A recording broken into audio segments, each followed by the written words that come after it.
마가복음 11장 20절부터 26절까지의 말씀을 가지고 믿음과 용서라는 제목으로 하나님의 말씀을 함께 상고합니다. 그들이 아침에 지나갈 때에 무화과 나무가 뿌리째 마른 것을 보고 베드로가 생각이 나서 여짜오되 랍비여 보소서 저주하신 무화과 나무가 말랐나이다. 예수께서 그들에게 대답하여 이르시되 하나님을 믿으라. 내가 진실로 너희에게 이르노니 누구든지 이 산더러 들리어 바다에 던지라 하며 그 말하는 것이 이루어질 줄 믿고 마음에 의심하지 않으면 그대로 되리라. 그러므로 내가 너희에게 말하노니 무엇이든지 기도하고 구하는 것은 받은 줄로 믿으라. 그리하면 너희에게 그대로 되리라. 서서 기도할 때 아무에게나 혐의가 있거든 용서하라. 그리하여야 하늘에 계신 너희 아버지께서도 너희 허물을 사하여 주시리라 하시니라. 아침이 되었습니다. 제자들이 길을 지나가다 보니 어제 예수님이 말씀하시던 그 무화과 나무가 뿌리채 말라 있었습니다. 어제 들었던 말씀이 하루 만에 현실이 된 것이죠. 잎만 무성하던 나무는 겉만 시든 것이 아니라 근원부터 죽어 있었습니다. 심판은 겉을 스치는 정도가 아니에요. 그 뿌리를 향합니다.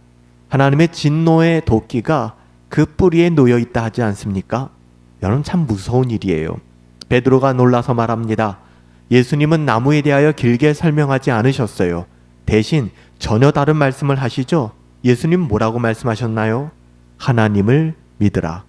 심판의 장면에서 곧바로 복음의 본질로 우리를 이끌어 가시는 것입니다. 무화과 나무의 문제는 겉이 아니라 뿌리가 문제였습니다. 뿌리가 죽으면 잎은 오래 버티지 못해요. 이 장면은 예루살렘과 성전의 상태를 드러내는 표징이었고 동시에 형식적인 신앙에 대한 경고이기도 했습니다. 그 자리에서 예수님은 하나님을 믿으라 이렇게 말씀하셨습니다. 원문 그대로 하면 하나님의 믿음을 가지라 이런 뜻입니다.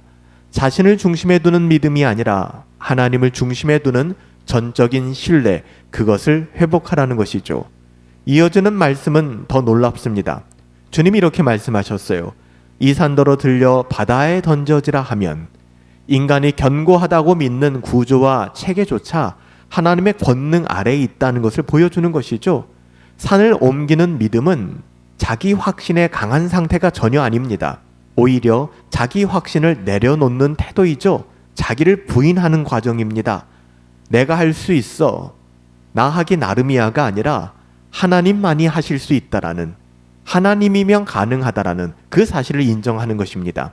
자신의 한계를 인정하고 전능하신 하나님께 자신을 맡기는 것이죠. 예수님은 이어서 말씀하셨습니다.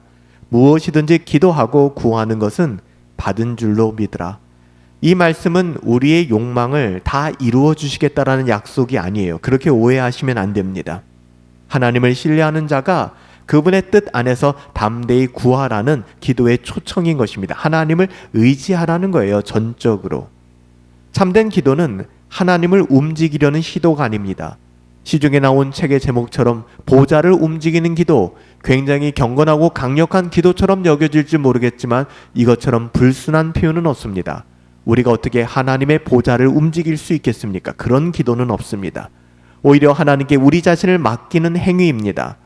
그래서 믿음은 기도로 드러나는 거예요. 기도하지 않는 믿음은 머릿속에만 머무는 생각일 수 있습니다. 기도는 하나님 의존적인 고백이에요.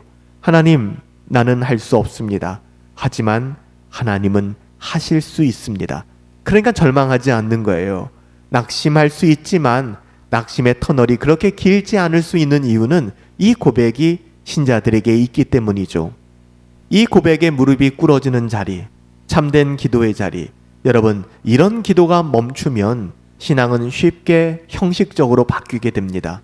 신앙이 있는 것 같지만 형식적인 신앙으로 머물게 된다는 것입니다. 기도가 살아있으면 믿음도 살아있게 되는 거예요. 예수님께서는 이런 말씀을 하시다가 갑자기 용서에 대해서 말씀하셨습니다. 용서 없는 기도는 그 모순이라는 거예요. 주님 이렇게 말씀하셨죠. 서서 기도할 때에 아무에게나 혐의가 있거든 뭐라고요? 용서하라. 왜 믿음의 이야기를 하다 갑자기 용서를 말씀하시는 것일까요? 하나님께 자비를 구하면서 하나님의 은혜를 구하면서 우리가 정작 하나님의 자비와 은혜 안에 있는데 우리가 누군가를 정죄하고 누군가를 용서하지 못한다면 그것은 신앙의 모순이 되기 때문입니다. 우리는 하나님 앞에 설 때 빛을 탕감받은 자로 서는 것 아니겠습니까? 우리가 의인이 아니잖아요. 죄 없다고 인정을 받은 그런 죄인이잖아요. 죄 없다고 인정을 받은 죄인일 뿐이에요. 우리 또한 하나님의 은혜가 없으면 살아갈 수 없는 사람들, 은혜를 입어 살아가는 사람들입니다. 십자가는 우리를 낮추어 줍니다. 내가 얼마나 큰 용서를 받았는지 아는 사람은 다른 사람들을 끝까지 붙들고 미워하지 않습니다. 그럴 수가 없어요. 물론 우리가 받는 상처는 결코 가볍지 않습니다. 아픈 기억도 쉽게 사라지지 않습니다. 하지만 복음은 우리의 분노를 정당화하는 대신 먼저 받은 은혜를 기억하게 만드는 법이에요. 용서는 감정이 다 정리된 다음에 하는 행동이 아닙니다. 하나님 앞에서 나도 용서받은 자인데 이것을 인정하며 결단하는 거예요. 이 고백이 시작될 때 다른 누군가를 향한 태도도 조금씩 달라지게 되는 것이죠. 무화과는 뿌리째 말랐습니다. 겉을 다듬는 것으로는 해결되지 않아요. 거듭나지 아니하면 하나님 나라에 들어갈 수 없는 것입니다. 교정하고 적당히 고쳐 쓸 수 있는 것이 아니에요. 우리의 신앙도 겉모습을 조금 고치는 것으로는 충분하지 않습니다. 믿음과 용서는 뿌리의 변화에서부터 시작되어지는 거예요. 거듭나지 아니하면, 하나님의 은혜가 왕노릇하지 아니하면 이런 일들은 절대 일어날 수 없는 것이죠. 하나님께 뿌리를 내릴 때 기도가 자연스러워지고 아버지 하나님의 뜻을 구하게 되며 하나님의 영광에 참여하게 됩니다. 십자가에 뿌리 내릴 때 비로소 용서라는 것이 가능해지는 거예요. 십자가를 누리고 계신다면, 십자가를 믿고 계신다면 비로소 용서가 가능해지는 것이죠. 겉으로는 경건한 척할 수 있습니다. 그러나 뿌리의 변화는 은혜 없이는 일어나지 않아요. 예수님께 붙어 있을 때만 그 생명이 흘러가게 되는 것입니다. 뿌리채 말라버린 나무는 우리에게 경고가 됩니다. 그러나 그 곁에서 들려온 하나님을 믿으라 이 말씀이 동시에 우리를 거듭남의 길로 초청하고 있습니다. 새로운 여정으로 우리를 인도하는 것이죠. 심판의 그림자 속에서도 길은 열려 있습니다. 믿음은 하나님께 자신을 맡기는 것입니다. 용서는 십자가를 기억하는 거예요.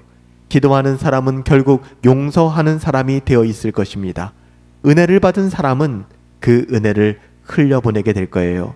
산은 여전히 높아 보이고 상처는 여전히 아플 수 있지만 그러나 하나님은 여전히 전능하십니다. 그리고 십자가는 여전히 유효합니다.